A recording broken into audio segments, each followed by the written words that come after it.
जय सिया राम मित्रों। मैं तो अपनी मनमानी करूंगा, आपकी बात नहीं मानूंगा।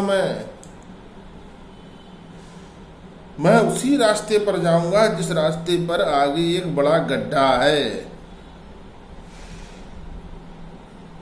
क्योंकि मुझे उस गड्ढे में गिरना है।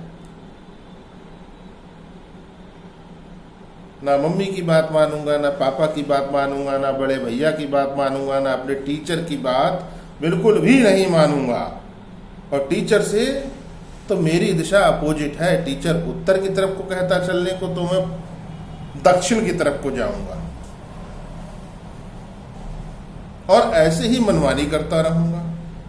जी हाँ मित्रों, ऐसे जातक जिनके की लगन में राहु बैठे हों, वो मनमानी करते हैं, किसी की बात नहीं मानते। मम्मी की, पापा की, भाई की और गुरुजनों की बात तो बिल्कुल भी नहीं मानते, क्योंकि राहु और गुरु के बीच 36 का नहीं 99 का आंकड़ा है मित्र। जो सदगुरु की शरण में है, किसी गुरु की शरण में, उसके ऊपर राहु कभी सर चढ़कर नहीं बोल सकता।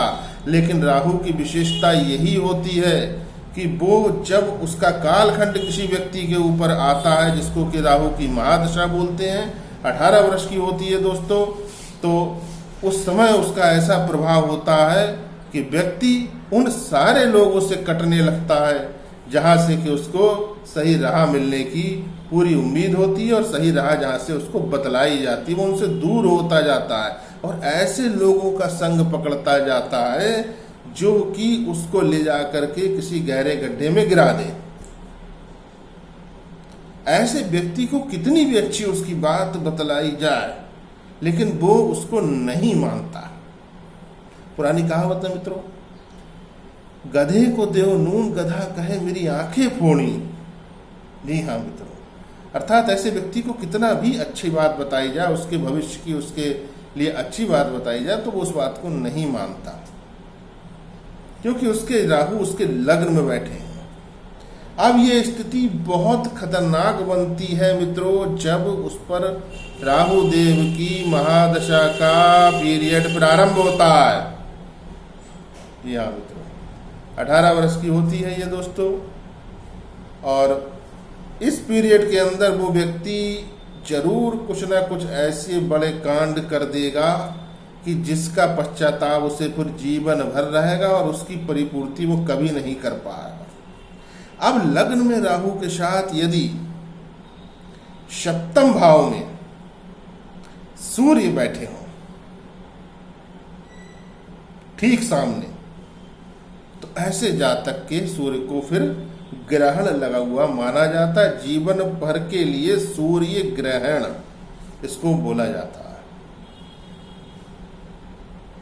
पिता के लिए बहुत अधिक हानिकारक होती है स्थिति यदि किसी संतान की कुंडली में हो। इसका पक्का और पूरा उपाय करना बहुत आवश्यक होता है मित्रों।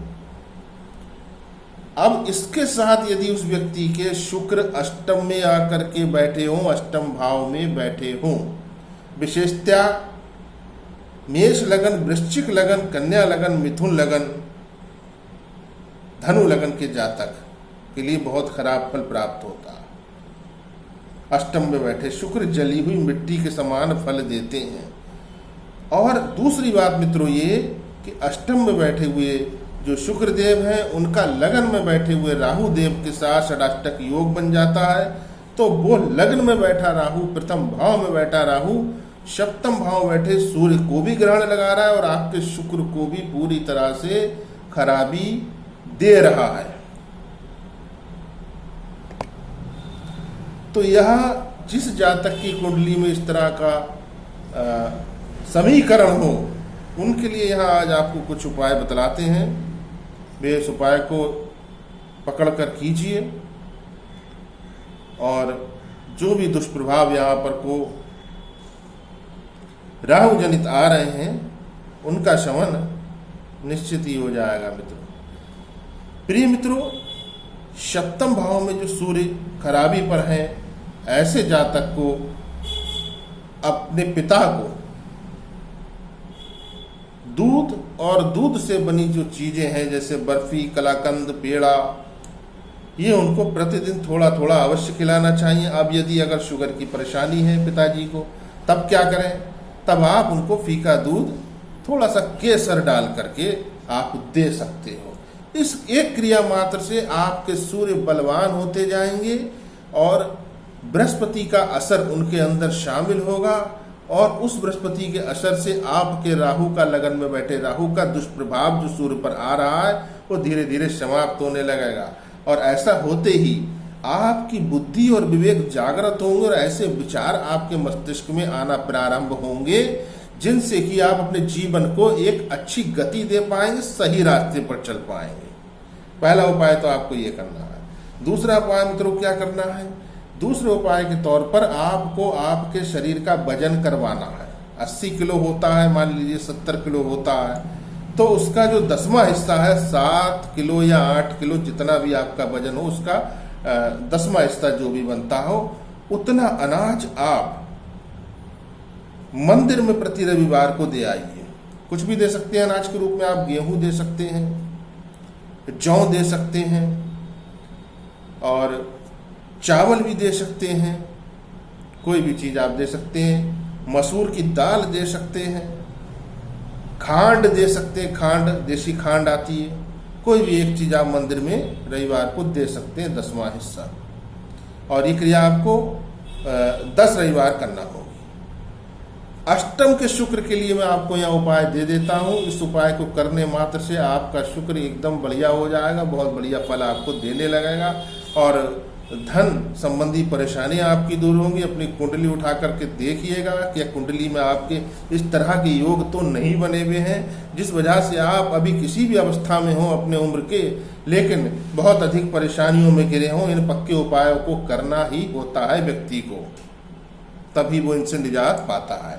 अष्टम के शुक्र का उपाय यही है मित्रों कि आपको मंदिर में 8 शुक्रवार दही का दान करना है। 100 ग्राम भी ले सकते हैं मित्रों, अपनी जेब के अनुसार। बहुत अधिक परेशानी का दौर हो तो व्यक्ति फिर क्या करे? 100 ग्राम दही लेकर के शुक्रवार के शुक्रवार मंदिर में आप ब्राह्मण को दीजिए। इतना आप कीजिए, आपका शुक्र वहाँ पर बहुत अच्छा फल करने लगेगा। राहु के फल का शमन का उपाय मैंने आपको बतलाया है, और सप्तम में जो आपके सूर्य प्रताड़ित हो रहे हैं उसका उपाय भी यहाँ पर आपको दिया, बहुत बढ़िया उपाय दिया है मित्रों। इन सब का बड़ा अच्छा फल मिलता है, और थोड़े समय के अंदर, महीने 2 महीने आप इनको करते हैं तो उसके बाद आपको बहुत अच्छा, आपको एक रिजल्ट अपने जीवन में दिखाई देगा। बहुत अच्छा रिजल्ट आपको निश्चित ही प्राप्त होता है। मित्रों, मैं आचार्य आशीष शास्त्री आपकी सेवा में अनवरत तत्पर। वीडियो अच्छा लगा हो मित्रों, लाइक कर दीजिए। चैनल पर पहली बार हो सब्सक्राइब कर लीजिए, और वीडियो को अधिक से अधिक शेयर कीजिए। कुछ पूछना हो तो आप कमेंट बॉक्स में आकर के निसंकोच पूछ सकते हैं। जय श्री राम।